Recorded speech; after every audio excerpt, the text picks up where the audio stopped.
चलिए, तो thematic funds पे दिलचस्प बातचीत के बाद आपको वक्त हो गया है समझाने का एसेट एलोकेशन स्ट्रैटेजीज क्या होती है। जी हाँ, अगर आप उन दर्शकों में से हैं, उन निवेशकों में से हैं जो खासतौर से अपने निवेश पोर्टफोलियो की ओर अब ध्यान देना शुरू कर रहे हैं, या अगर आपने पोर्टफोलियो बना भी लिया है लेकिन आधी अधूरी जानकारी से बनाया है, तो बुनियादी कदम जो होते हैं ना फाइनेंशियल पोर्टफोलियो बनाने के, उससे आज आपको रूबरू कराते हैं, हमेशा की तरह जो हम शो के जरिए करते ही हैं। आज हम बात करने वाले हैं एसेट एलोकेशंस पर, उसकी स्ट्रैटेजीज पर, और इसके लिए मेरे साथ है एडलवाइस एएमसी के फंड मैनेजर भरत लाहौटी। भरत, स्वागत है आपका हमारी इस बेहद खास पेशकश में। और बहुत ही अहम मुद्दे पे आज हम बात करने वाले हैं, जो है एसेट एलोकेशंस की जानकारी लोगों को देना, ये बताना कितना जरूरी है एसेट एलोकेशन के तहत स्ट्रैटेजी को अपनाना, अपने पोर्टफोलियो को डाइवर्सिफाई करना। तो ये इसका मकसद क्या है, पर्पस क्या है एसेट एलोकेशन का ध्यान रखने के पीछे जो हम अपने पोर्टफोलियो में अपनाते हैं? बेटा जी, very good evening to everyone.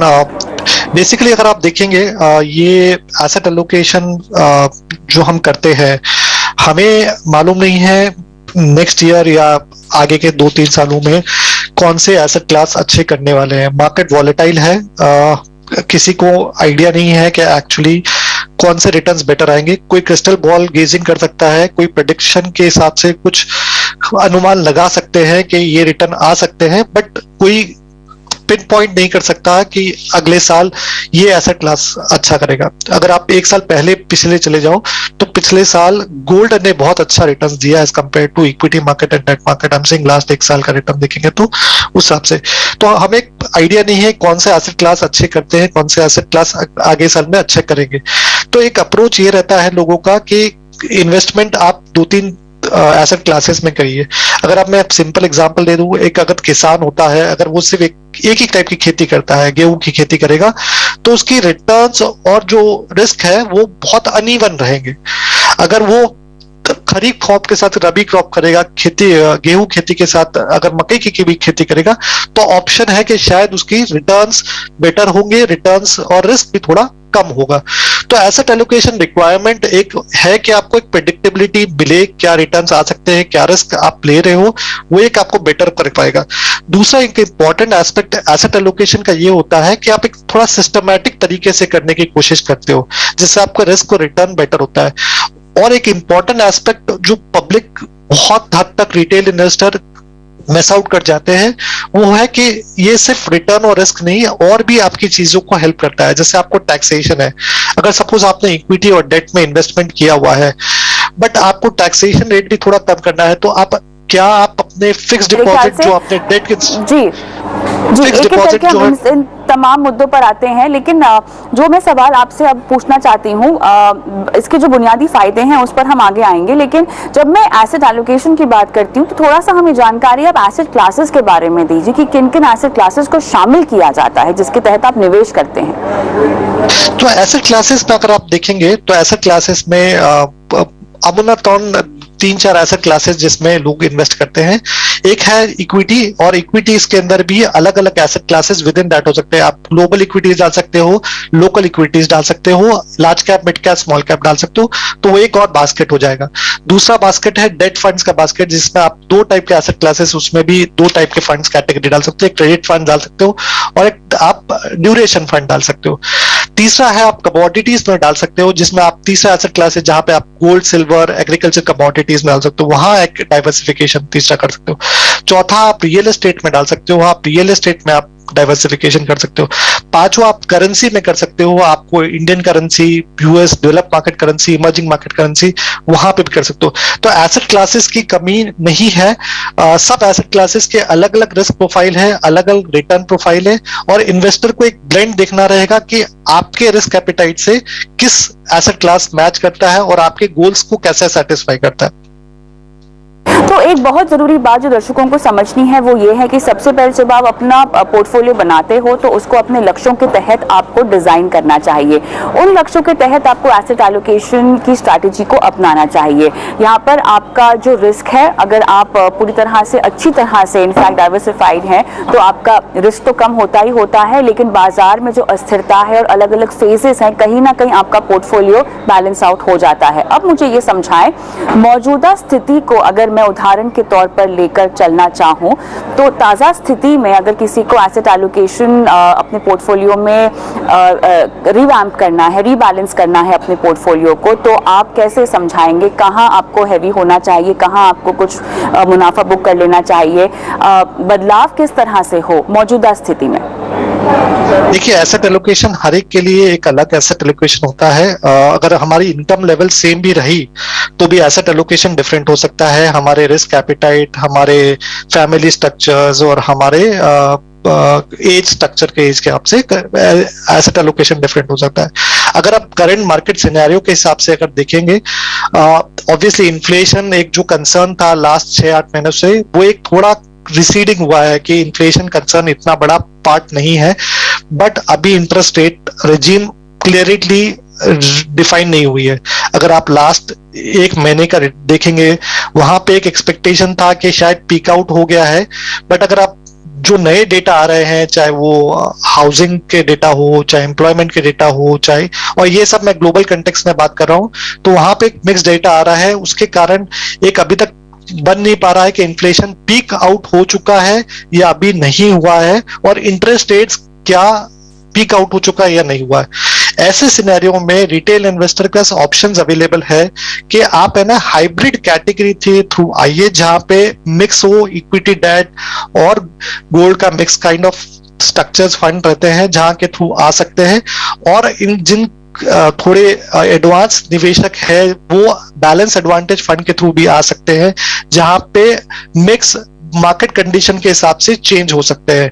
अगर मार्केट में तेजी है, वहां पे इक्विटी एलोकेशन मुझे आप ये समझाएं कि एक तो रणनीति के लेवल पर आपको एसेट एलोकेशन स्ट्रैटेजी अपनानी चाहिए, और दूसरा इक्विटी के अंदर भी, उसके अंतर्गत भी आपके पास इस तरह के फंड्स हैं जो आपको एसेट एलोकेशन की सुविधा प्रदान करते हैं। ये दो अलग अलग चीजें हैं ना? या दो अलग चीजें। आप एक डायरेक्ट इक्विटी एलोकेशन भी कर सकते हैं, इक्विटी और डेट का एलोकेशन कर सकते हैं, क्योंकि रिटेल निवेशक को एक प्रॉब्लम हमेशा आता है कि हम कितने इक्विटीज फंड को देखें, कितने डेट फंड को देखें। तो उनके लिए एक आसान प्रोडक्ट होता है हाइब्रिड फंड, जहां पे आपको पास इक्विटी और डेट का एलोकेशन एक मिक्सचर में मिलता है, चाहे वो 1/3 इक्विटी और 2/3 debt, 50% equity 50% debt, 75% equity 25% debt, या 100% इक्विटी जो नॉर्मल इक्विटी फंड है। तो वो अलग अलग फंड के इस कैटेगरी के हिसाब से depending upon risk appetite customer select कर सकते हैं। ऑलराइट, मुझे अब ये बताएं कि अमूमन जो हम बैलेंसिंग की बात करते हैं तो लोग ज्यादा तौर पर इक्विटी डेट को ही समझते हैं, लेकिन यहाँ पर गोल्ड कैसे प्ले आउट होता है? अगर हम रियल एस्टेट की बात करें, उसे कैसे शामिल करना चाहिए, उसका प्रपोर्शन कितना होना चाहिए, इसको लेकर थोड़ी जानकारी दें। देखिए, जैसे हमने जैसे स्टार्टिंग में कहा है कि एसेट एलोकेशन बहुत इंपॉर्टेंट होता है, और जितने एसेट क्लास में आप डाइवर्सिफाई करोगे उतना बेटर रिस्क प्रोफाइल बन सकता है। गोल्ड एक इंपॉर्टेंट एसेट क्लास है, टिपिकली इन्फ्लेशन के अगेंस्ट हेज करता है। अगर आप हिस्टोरिकली देखेंगे तो ये इन्फ्लेशन जितना रिटर्न दे देता है, अगर आप लॉन्ग टर्म 5 साल का 10 साल का रिकॉर्ड देखेंगे तो इन्फ्लेशन जितना रिटर्न दे देता है। तो गोल्ड एक इंपॉर्टेंट एसेट क्लास है, और it also has low correlation. अगर आप देखोगे, ये थोड़ा इक्विटी और डेट से थोड़ा अलग चलता है as compare to other asset classes. So एक बेनिफिट आपको डाइवर्सिफिकेशन का डेफिनेटली मिलता है। अगर आप देखेंगे तो गोल्ड का प्रपोर्शन पोर्टफोलियो के अंदर एक नॉर्मल इन्वेस्टर के अंदर 10 से 15% गोल्ड का पोर्टफोलियो होना चाहिए। It also provide some kind of liquidity for the investor to that extent. Real estate investment अमूमन रिटेल इन्वेस्टर अपने घर के हिसाब से करते हैं, बट अगर किसी को इंस्ट्रूमेंट के हिसाब से करना है तो 2-3 इंस्ट्रूमेंट प्रोडक्ट्स अवेलेबल है, जैसे रियल एस्टेट इन्वेस्टमेंट ट्रस्ट, इन्वेट्स। वो एक रियल एस्टेट इन्वेस्टमेंट के प्रोसेस के थ्रू आप कर सकते हैं, वो भी एक तरीका है करने का।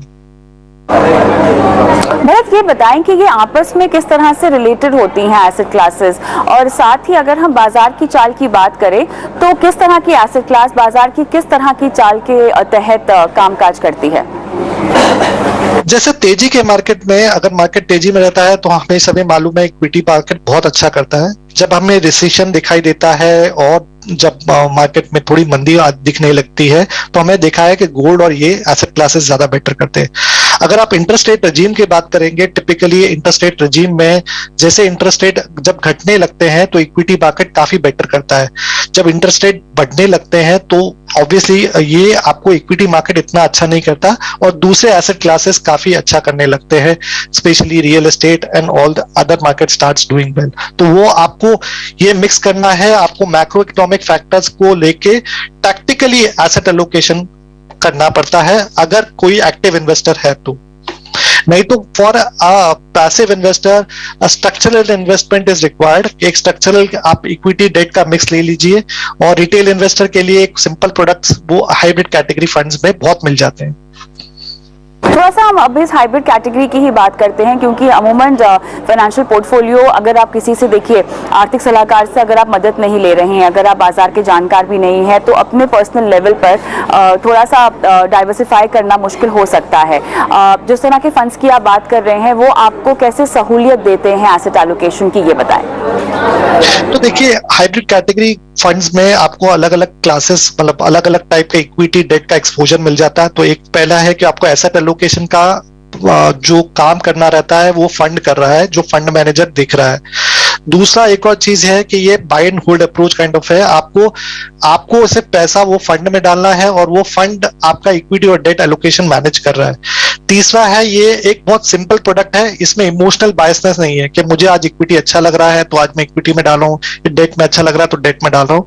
ये एक फंड प्रोडक्ट ऐसा है कि जहां पे आपका इमोशनल बायसनेस कम हो जाता है और आप एक्चुअली इन्वेस्ट करते हो राइट प्रपोर्शन में उस हिसाब से। तो वो एक प्रोडक्ट है। क्योंकि ये पैसिव एसेट एलोकेशन प्रोडक्ट है तो ये बहुत सिंपल हो जाता है for retail investor to understand हमारा रिटर्न्स कहां से आ रहा है और प्रेडिक्टेबिलिटी भी बढ़ जाती है उस कारण से।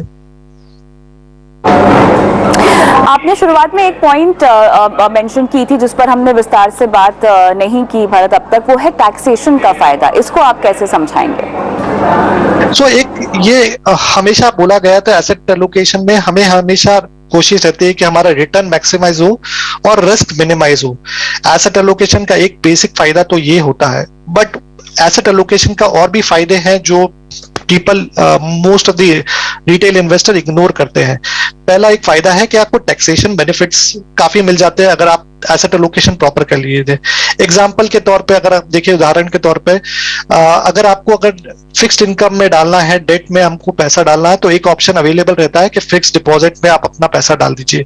बट अगर आप 30% टैक्स ब्रैकेट में है तो fixed deposit is not the best solution in general.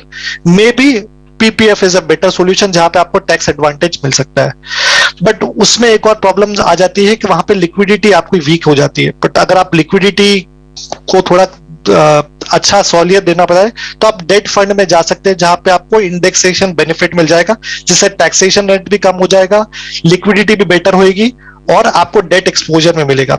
Similar thing आप इक्विटी में कर सकते हो। अगर आपको इक्विटी में जाना है, एक ऑप्शन अवेलेबल होता है कि आप ईएलएसएस के थ्रू जा सकते हैं जहां पे आपको इक्विटी एक्सपोजर में मिलेगा।